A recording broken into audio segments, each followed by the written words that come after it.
Hello everyone, it's great to see you again. I hope you are all doing well.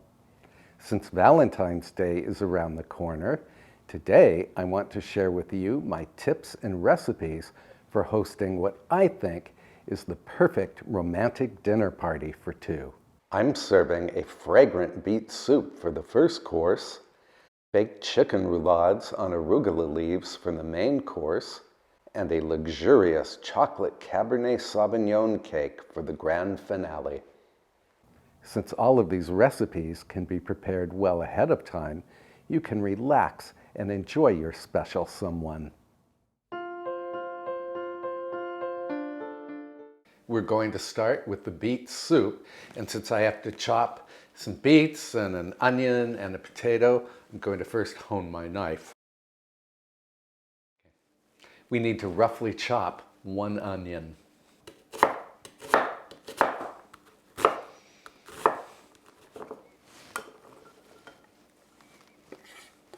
I like using this bench scraper to pick up chopped and diced vegetables.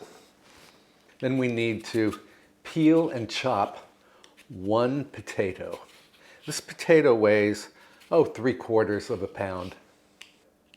The potato is going to thicken the soup.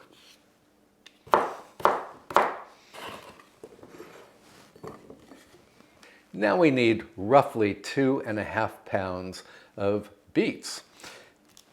I'm going to cut off the stems, and I'm going to save the greens for, something, maybe stock. Then by hook or by crook, peel the beets. I find they're easier to peel if you lay them on a surface instead of try to peel them this way. And I'm wearing my bluettes because, if you've ever worked with fresh beets, you know they stain. They turn everything a beautiful shade of purple. Coarsely chop the beets.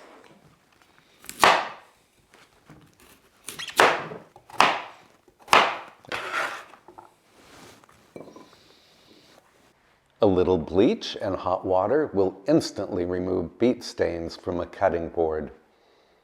I'm going to make the soup in my 4-quart soup pot. Now add a little oil and add the onion. I'm doing this over medium-low heat.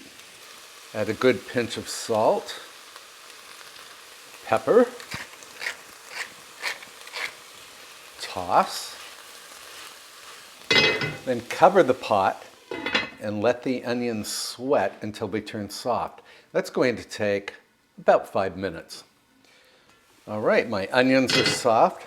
So now I'm going to add the potato and the beets and a 1/2 teaspoon of dried thyme leaves and 6 cups, that's about 1.5 liters of vegetable stock. I'm going to bring this to a boil, and then I will cover the pot and let this cook until the beets and the potatoes are tender. That's going to take, from 20 to 30 minutes. All right, my beets and potatoes are now tender. It took about 30 minutes of simmering time.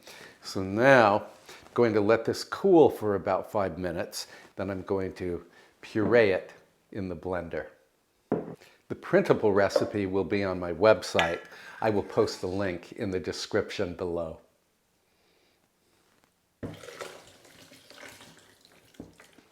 I'm going to let this cool for a couple more minutes. Meantime, I'm going to wash out this pot. Right, the pot is all clean, and I think this is cool enough to blend now. One thing I'm going to add is the juice of 1 lemon. Just for a little brightness.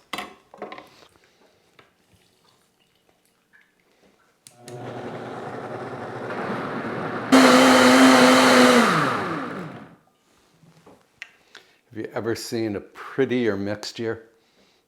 I'm going to taste this for seasonings, just in case it needs a little more salt. This is perfect. This soup freezes perfectly. You can make it weeks or even months ahead of time. This is the correct consistency. It's thick, but it's not too thick. If your soup is too thick, you can always thin it out with a little more vegetable stock. I love this Le Creuset soup pot. I'm going to link it in the description below, just in case you're interested. I'm going to let this soup cool to room temperature, and then I will put the lid on and refrigerate it. All I have to do is reheat it before serving time. Good morning. It's a new day. My soup is in the refrigerator, and now I'm getting ready to make the main course, which is chicken roulades. And the first thing you need for the roulades are the crepes. And I make my crepes with nothing more than beaten eggs and a little bit of milk, or half and half. So you need 6 eggs. Just crack them into a mixing bowl. To the eggs, add just a pinch of salt, and then whisk. Then whisk in a 1/4 cup or 59 ml of either milk or half and half. I'm using half and half. Yeah, these little crepes, or really they're omelets, are very flexible. You can fill them with just about anything. Let's head over to the stovetop. I'm going to cook these crepes in my 6-inch diameter non-stick skillet. You want to measure the bottom of the skillet. It should be 6 inches on the bottom. And if your skillet is a little bit larger, that's fine. You just don't want to make the crepes too large. And I'm going to spray my little pan with some avocado spray and preheat the pan over medium heat until it gets very hot. Then ladle in the egg mixture with just a scant 1/4 cup of the egg mixture. Swirl the pan. And let this cook for anywhere from 30 seconds to 1 minute. This should turn golden brown on the bottom, and you do not have to flip them over to cook the other side. You only cook one side. And then flip it onto a cooling rack. And there, we have a beautiful crepe. I'll do another one for you.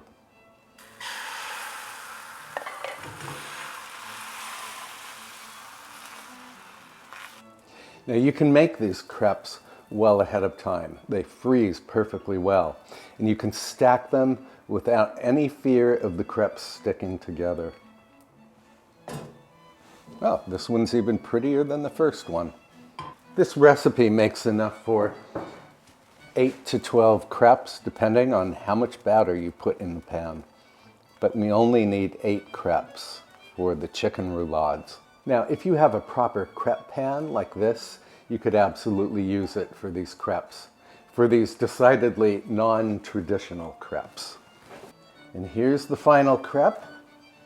On to the filling. I'm using the white meat from a rotisserie chicken. It's about 8 ounces or 227 grams, and I just finely chopped up the chicken. So put this in a big mixing bowl. Then add 1/3 cup or 72 grams of mayonnaise. Plop. Sprinkle in some salt, grinds of black pepper. I'm also going to add some onion powder. I'm also adding 2 large carrots that I grated just on the small holes of a box grater.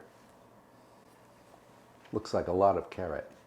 And about 2 teaspoons or so of freshly minced parsley.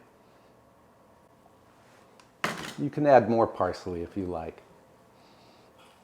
Just give this a mix. You might have to add a little more mayo just to make sure that all of the ingredients bind together well. I'm going to add just a little dollop of mayo, just a teaspoon or so. You don't want the mixture to be too dry. There, I think this is just right. Now to assemble the roulades, take a crepe, and you want to put the most attractive side down. Then put roughly 2 tablespoons of the chicken mixture, the lower end of the crepe,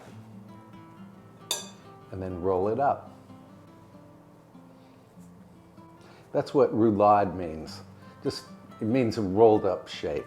And then I kind of flatten the roulades to push the chicken filling towards the ends. And then place this in a greased 9x13 baking dish. Now I chose this recipe not only because it can be made well ahead of time, but because it's really easy to do. If you have a job outside of the home, you probably don't have a whole lot of time for cooking, so this is very quick to make. And trust me, it will probably be better than just about anything you could buy at a restaurant. Certainly a lot less expensive than anything you could buy at a restaurant. And here are the roulades. Now sprinkle them with a handful of some shredded cheese. I often use Swiss cheese here, but I don't have Swiss cheese today, so I'm using shredded Parmesan. You just need a handful of cheese. If you're going to bake these right away, preheat the oven to 350 degrees Fahrenheit, which is 177 degrees Celsius. Pop it in the oven for 20 to 25 minutes, or just until the roulades are warmed through and the cheese has melted. I'm actually going to bake this off tomorrow, so I'm going to cover it with cling film and pop it into the refrigerator. You can even freeze these roulades for months and then bake them off at some future date. On to the dessert. I'm making a Chocolate-Cabernet Sauvignon Cake. This is a very moist and very sexy cake. Start with the dry ingredients. This is 2 cups or 256 grams of all-purpose flour. Just put that in a mixing bowl. Add a half teaspoon of salt, 1 cup or 128 grams of unsweetened baking cocoa. My cocoa powder is kind of clumpy, so I'm going to put it through a sieve. And that was my oven preheating to 350 degrees Fahrenheit, which is 177 degrees Celsius. Then add 1 1/4 teaspoons of baking soda, not baking powder, baking soda. Give this a whisk. Set this aside. In the bowl of a standing mixer, or in any large bowl if you are using electric beaters, add 226 grams, that's 2 sticks, of butter. I'm using salted butter, but you could use unsalted butter if you like. And the butter must be at room temperature. You want it to be soft enough to cream with the sugar. Now this is 1 3/4 cups or 350 grams of just regular granulated sugar.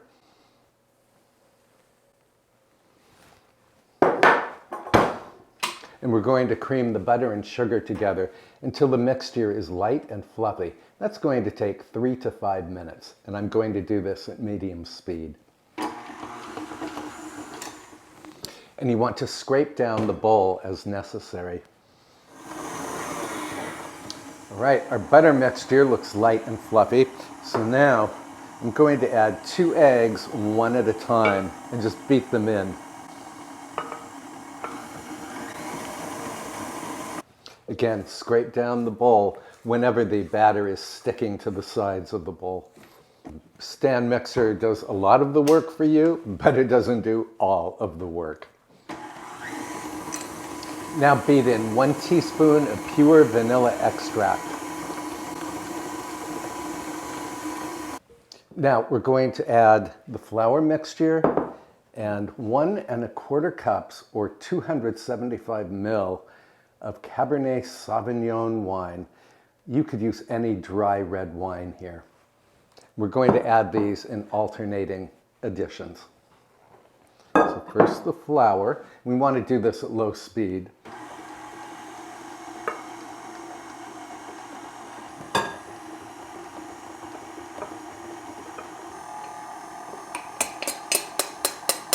To the wine.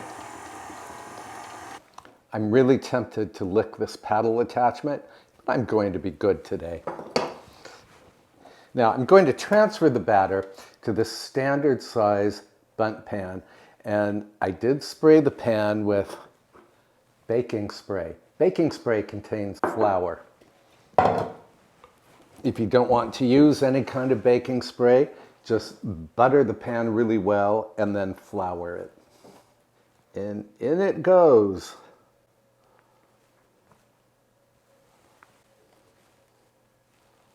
I will link the printable recipe for this cake in the description below.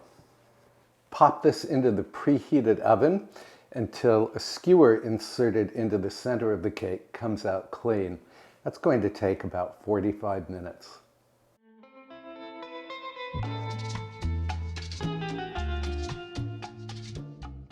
My cake has finished baking. It smells just wonderful.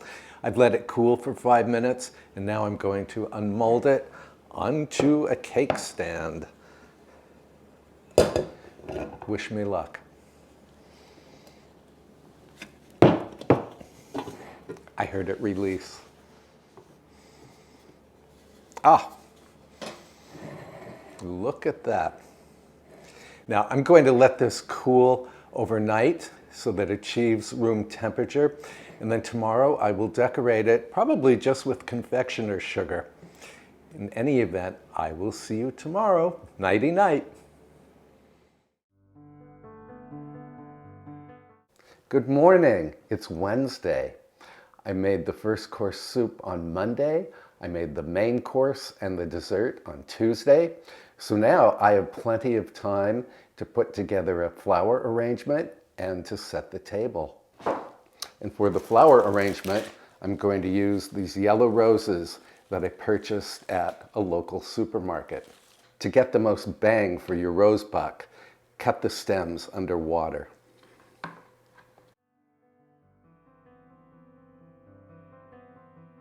I always add flower food to the vase. To enhance the arrangement, I'm adding lemon leaf, Italian ruscus, and tree fern.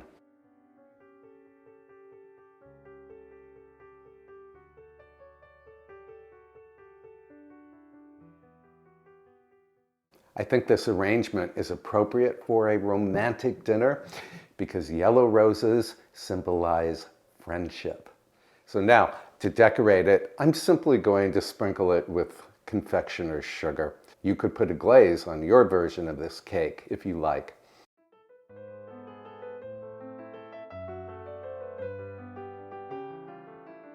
A printable recipe for this cake will be linked in the description below.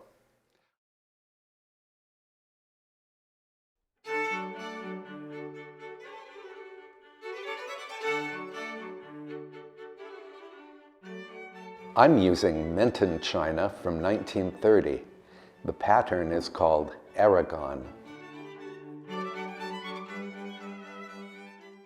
Instead of my usual silverware, I'm using goldware that was a gift from my mother.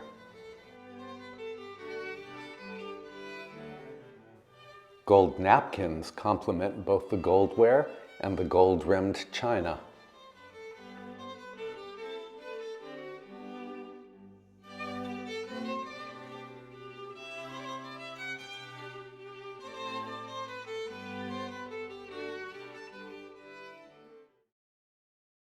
Here's the game plan.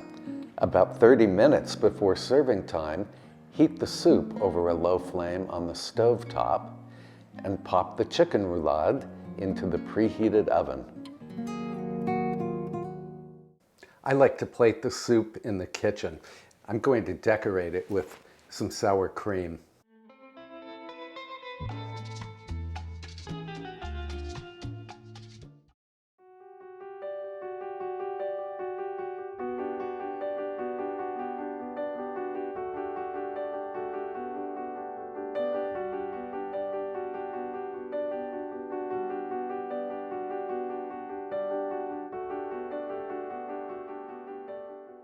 I'm serving the roulades on a bed of arugula leaves and topping them with fresh minced parsley. By the way, you are my date tonight. This place setting over here is yours. I want to try the beet soup.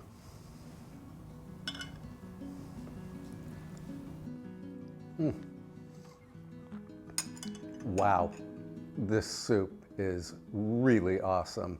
You have the earthiness of the beets, the brightness of the lemon, and the fragrance of the thyme. I hope you'll try this soup someday. Main course, chicken roulade.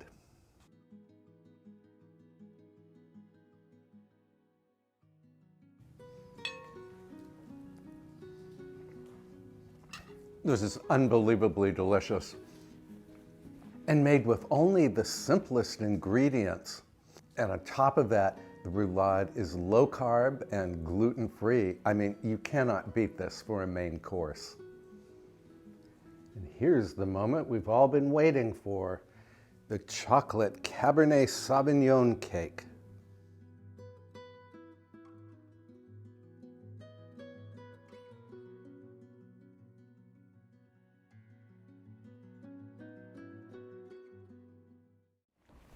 Well, you don't even need me to tell you how delicious this cake is. Chocolate and red wine are a match made in heaven. I hope you enjoyed this romantic dinner for two. In the comments below, please let me know if make-ahead recipes are important to you. Also, thank you for taking time out of your day in order to spend a few moments with me. I really appreciate your company. Thank you so much for watching. I will see you next time. Bye for now.